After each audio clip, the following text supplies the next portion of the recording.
Shabbat Shalom.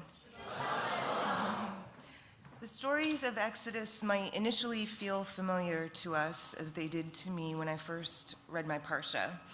Adonai appearing to Moses in the burning bush, the enslavement, the parting of the sea, the receiving of the 10 Commandments. We go through the plagues at our Passover Seder tables. We remember our ancestors who wandered in the desert. But as I read and reread Shemot over these past several months, I thought more deeply about the idea of the wilderness and all of the words and feelings associated with it. Isolation, being lost, endangerment, being unprotected. The wilderness is a scary place to find ourselves in because of all of the unknowns. We are isolated and we don't know who to trust. We are lost and we don't know how to find our way. We are endangered and we don't know how to become safe. We are unprotected and we don't know how to become secure. And yet we learn in this Parsha in chapter 3, verse 7, that it is in this place of wilderness, of wildness, that a peoplehood, the Jewish people, is both formed and named. When God appears to Moses in the burning bush and is not consumed, Adonai says to Moses, "I have heard my people's suffering, and I have come down to bring them to a good and spacious land." This is the first moment that the descendants of Jacob move towards becoming the people of Israel. We learn to trust one another.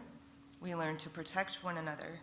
We find safety and solace in one another's company, and we move together to find our way. In the Midrash, we learn that anyone who cannot make themselves like a wilderness cannot accept the Torah. The Midrash says, the desert experience is one of thirst, of recognizing that we do not contain within ourselves all that we need to survive. It highlights our dependence on one another and on God. Becoming like a wilderness, or hefker, opens the possibility to receive the Torah. And so we learn that it is because we were isolated, because we were lost, because we yearned for a wholeness that we were able to come together as a community and as a family. We understand that while each life is a universe, at the same time we learn that together we are greater than the sum of our parts. This week's Parsha also introduces the concept of the covenant, not just between God and the children of Israel, but between the Jewish people themselves. The promise we make to Hashem is to love God by living our lives by the words of Torah. And the promise we make to one another is to uphold the humanity of one another as we would unto ourselves. Both parties in a covenant are obliged to one another. It's a two-way street of promises made and promises honored.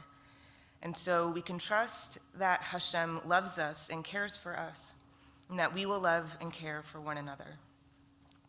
But how do we actually do this for one another when the Jewish people are dispersed at the beginning of Exodus?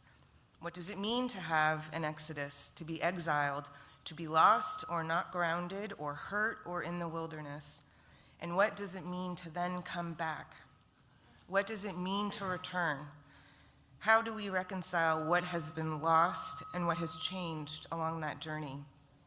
How do we, as the descendants of Avraham Avinu, our father Avraham, the representation of loving kindness, how do we put forth loving kindness from ourselves when we have been lost or not grounded or wild or exiled?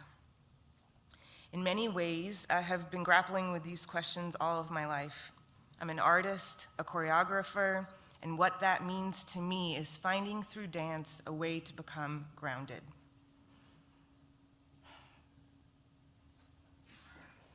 It is being in a covenant with the dancers that I work with, trusting one another to communicate and create something together. It's celebrating the wildness of having a body and moving that body through the wilderness of our time on earth. Making dances with some of the people I love most is a practice in world building where I know exactly who I am.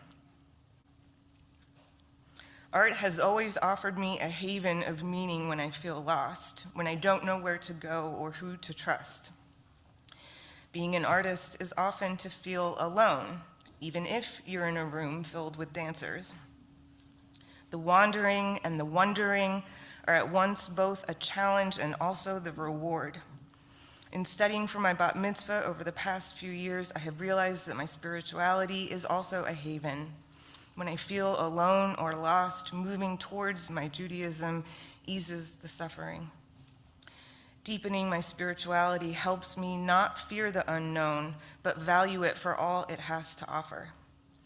Remembering my ancestors, calling upon them for their guidance and loving kindness, connects me to them across all deserts and all times and all peoples. Reaching for my Jewish family brings me back. Shabbat shalom.